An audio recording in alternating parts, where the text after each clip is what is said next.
A couple weekends ago, when I was here on the southern end, as part of my homily series on cultural issues, I began to apply the gospel message to the issue of racism.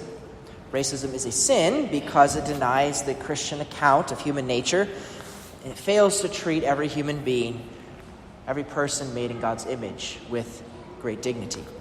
And I also introduced, kind of at the end, the idea of rash judgment as kind of a broader category in which racism falls that can help us reflect more on how we treat one another as brothers and sisters. And so last weekend when I was up north, I continued along that theme and talked more about rash judgment in its different forms to help us to be able to recognize when that temptation arises and work against it. So when Jesus says in the Gospels to stop judging and you will not be judged, or even the phrase that sometimes is used by people, don't be judgmental, what they're really talking about is the sin of rash judgment. But in talking about rash judgment, Jesus doesn't mean that we can't judge ideas or judge external actions, whether they are good or bad. In fact, God's laws require us to make judgments about human actions and ideas to determine what is good in accord with God's law and what is bad, what is not in accord with his law. And so we see that being done by James in the second reading, where he judges that jealousy and selfishness are not good, while gentleness and mercy are.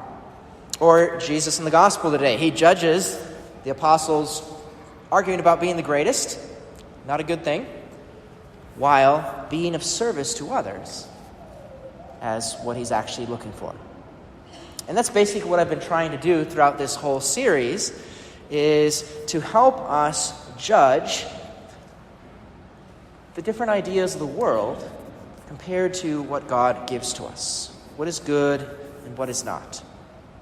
In fact, that's what we as priests are trained to do. That's why before we study theology, we study philosophy, so that we can learn to evaluate the ideas of the world compared to the fullness of the truth of God. When it comes to human theories, we need to be able to sort out what's true from what is in error. As St. Paul says to the Colossians, see to it that no one captivate you with an empty, seductive philosophy according to the tradition of men. So following the last 2 weekends, today I want to evaluate certain race theory ideas that are being proposed that don't really fit with Catholic teaching, but rather end up doing greater harm than good. Now, there are certainly some aspects of the cultural discussion about race about which we as Catholics can agree, including the importance of confronting racism where it exists, of assisting those that are poor and underprivileged, of fighting human exploitation. Those are part of the core elements of Catholic social teaching. But then we also find within these theories ideas that aren't compatible with God's truth. So, for example, critical race theory incorporates a kind of oppressor versus oppressed idea of class struggle from other philosophical theories through history. But class struggle kind of interprets history in terms of the violence of an oppressor, usually the rich, against the oppressed, the poor, and the need for a revolution of counter-violence by the oppressed poor back against the oppressors, the rich. And in race theory, it gets kind of a new lens, replacing race instead of wealth. So one oppressor race, often white, while against another race, people of color, as the oppressed. And that's the interpretive lens by which everything should be viewed. But there's several things that are problematic with that kind of worldview. And the first thing is, of course, the mention of the use of violence. That's always going to be condemned by the Church. She says, to put one's trust in violent means in the hope of restoring more justice is to become the victim of a fatal illusion. Violence begets violence and degrades man. So any movement cannot promote or excuse violence as a means, regardless of whatever end they may seek. Second is that one cannot overcome injustice by maintaining the false categories that led to the injustice in the first place. So, according to Catholic teaching, the illegitimate category of separating people into races to determine a person's worth, it's illegitimate. It cannot be used because we all have inestimable value being made in God's image. Yet, as one advocate for the use of race theory explained, says, we have had to labor as black people under the burden of a racial category that was assigned to us for the purpose of debasing and dehumanizing us. And we can agree that, unfortunately, that has occurred in the past, terribly. But they continue. And now we're trying to break that down using the same category that was used to oppress us. But somehow now it's not legitimate. Why is it not legitimate now in the pursuit of justice, but it was perfectly fine to use it in the pursuit of oppression? But that's precisely the point, is that it was not legitimate to use racial categories to oppress someone else, because it's not a legitimate category at all to determine whether one is good or bad. So therefore, it cannot be used to bring about justice either. Instead of overcoming racism, it simply is turned into the oppressed race trying to take over the role as oppressor.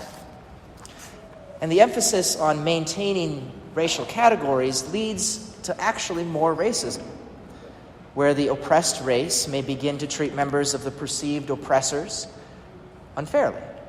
And this in turn can lead then the same thing going back the other direction. And so, for example, some schools who originally had atmospheres that were quite unified, after teaching some of these thoughts, they then became fractured and marked with suspicion of each other. And that's a growth of rash judgment against one another, which I, of course, said we want to avoid last week. A third thing that is an error with this is that sometimes this dichotomy between oppressed and oppressor, one race versus another, it seems to assume that no one can ever leave behind the group that they belong to, so that every person is either going to be an oppressor or they're going to be oppressed. And so for those that are oppressors, then it becomes a sin that they can never overcome, a sin without any possibility of salvation. But that's clearly contrary to the faith, whereas there is no sin, not even racism, from which someone cannot change their ways, from which someone cannot receive God's forgiveness and mercy. And for the oppressed race, they too will remain forever a victim. But that makes them even more and more dependent upon those that are in power. And that's also an error, because Christian redemption means that we can all receive freedom as we are made to be children of God. Speaking of sin, too, advocates say that race theory is not concerned with individual sins, but with societal sin. So they seek to define racism apart from any kind of individual's thoughts or intentions. So racism becomes institutional, so that someone can be defined as being racist because they benefit from the system, even if they don't even actually have any personal thoughts or intentions that are racist. And though it's true that unjust laws or institutions should be reformed when they're recognized, sin can't be restricted to just a social sin. Sin is a personal act, the church teaches. Institutions or society in whole isn't subject to moral evaluation. Structures are good or bad because they're the result of individual persons' actions, and those we can determine to be good or bad. The root of evil can't be placed in some kind of abstract concept, but it's in a very specific place within the hearts of each individual. And that's why my own emphasis in this has been on the category of rash judgment, which helps us to evaluate our own hearts, since that is where this begins. It means, too, that it's unjust to assume racism of somebody without any evidence of those actual personal sins. Race theory also improperly attempts to assign responsibility and burdens for sins that were committed by others in the past, things like slavery, to persons living today who happen to share the same skin color with past sinners. But this idea is explicitly rejected in the Scriptures, in both the Old and New Testaments. We find in the book of Ezekiel that the son shall not be charged with the guilt of his father, nor shall the father be charged with the guilt of his son. The virtuous man's virtue shall be his own, as the wicked man's wickedness shall be his own. God judges each individual hearts. He doesn't judge our hearts based upon the sin of someone else. And finally, as a political theory, critical race theory seeks to form people, including students when it's taught in school, to be social activists for political causes. But that is not the Catholic goal. Even though in our faith we are called to be leaven for society, our goal isn't activism, but it's discipleship. Seeking to form both ourselves, our families, to be followers of Jesus Christ. So the church has her own social teaching that's founded upon our Lord's gospel. And any of the truth that we find in race theory is actually already found within the teachings of the church, within our tradition, apart from the different problematic errors that this human theory can include. So the Catholic Church doesn't use race as the lens through which to judge all things. Instead, God is our lens through which we look at the world. Jesus Christ is the one who is both God and man, and he provides us with the needed understanding to know what his life is about. Jesus Christ reveals to us who we are. As I noted the last 2 weeks, traditionally the church doesn't really speak about race because, in truth, there's just one race, the human race. All mankind has equal dignity, created in the image of the one God and equally endowed with rational souls.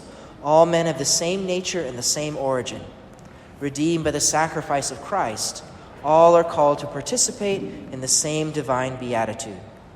All, therefore, enjoy equal dignity.